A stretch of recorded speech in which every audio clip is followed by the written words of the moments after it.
Se pravi, če bi ta en partner recimo drugmu rekel, dušiš me, ne pustiš mi dihati. Ja, to je spet... Kaj je tle v zadju? Ja, to je ta, ne.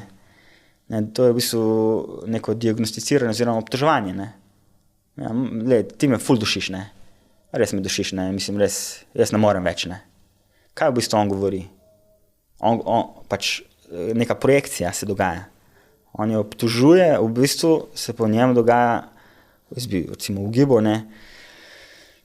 Ja, mogoče nek krč, frustracija v smislu občutka in je želja po večji svobodi. Mogoče po svobodi, po nekem miru recimo. Ne. In kako bi lahko to na drugačen način skomuniciral, ne da jo gre obtoževanje, ne, ampak bi rekel, spet kaj observacija, recimo, da mu je ona rekla, ne smeš iti na tekmo, recimo, ali pa ne smeš iti na izlet s prijatelji, recimo, ne, ali pa ven žurat, recimo. Ne, če mu ona to reče, ne smeš iti ven žurat, ne, se lahko on izrazi spet na način neke observacije in reče, ja, zdaj, ko te slišim, da mi to praviš, ne, da ne smem iti ven žurat, v bistvu čutim eno stisko, ne, mi je res pomembno spoštovanje mojih odločitev, zabava in ja, stik z mojimi prijatelji. Čist nekaj drugega, kot če reče nazaj, spet me dušiš, daj neh mi težit, no, skozi mi težiš. Spet mi težiš zaradi ene in iste stvari, že stokrat se o tem pogovarjala. Ne. Ali pa če ti rečem, ne, ja, ko to slišam v bistvu, ja, imam stisko, ne, si želim preživljati čas s tabo, obenem je pa tudi pomemben stik s prijatelji. Imam tle stisko in ne vem, kaj narediti, mi lahko mogoče sam poveš, kaj si mi slišal, da sem ti povedal.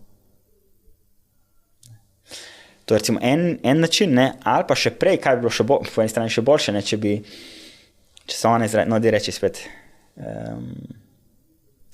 smeš iti ven s prijatelji, ne. Nimaš kaj danes ven hoditi.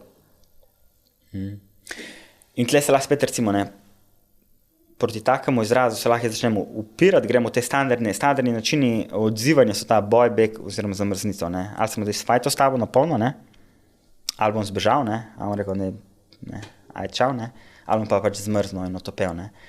In četrti način, ki ga tle nekako kateremu vabimo, je pa komu lahko je stik s tabo. In tle govorimo o tem empatičnemu poslušanju, ne. Še enkrat, če poveš enkrat to frazo, če narediva malo igre v lokti, v redu.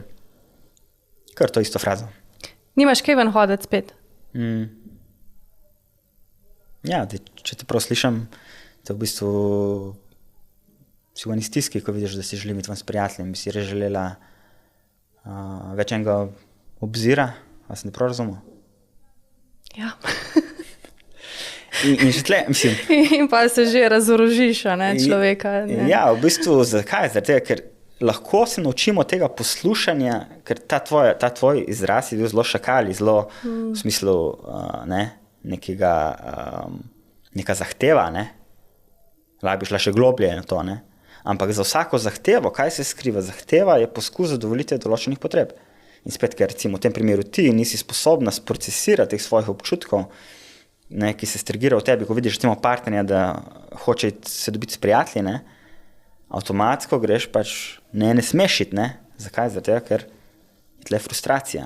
In spet, če bi šla, tako kot se prej pogovarjala, če bi ti rekla, wow, si vzameš čas zase, čas par trenutkov ali pa ne vem koliko pač rabiš, da spostaviš stik, da prevzameš odgovornost, le še mogoče to ključno razlikovanje. Smo pač odgovorni za svoje doživljanje, za svoje občutke in za svoje potrebe. Smo mi kot odrasle osebe, smo mi odgovorni, ni zdaj partner ali pa sodelavec ali kdorkoli ni odgovoren za naše potrebe ali pa naše čustva, ne. To ne pomeni, da ne bo obzira in skrbi do teh občutkov, ne, ali pa da se na ta način zmanjša obzir drug do drugega. Ampak za te procese, ki se dogajajo v nas, smo mi sami odgovorni, ne. Se pravi, ti bi lahko potem šla v to frustracijo in vzpostavila stik s to potrebo po stiku, po obziru, ne, in bi pol enostavno komunicirala iz tega področja. Raje kot pa v tej reaktivnosti, ne. Še enkrat, če greš ven, le se zaključila, ne. Mislim, pa greš recimo to lahko hitro eskalira pol, ne.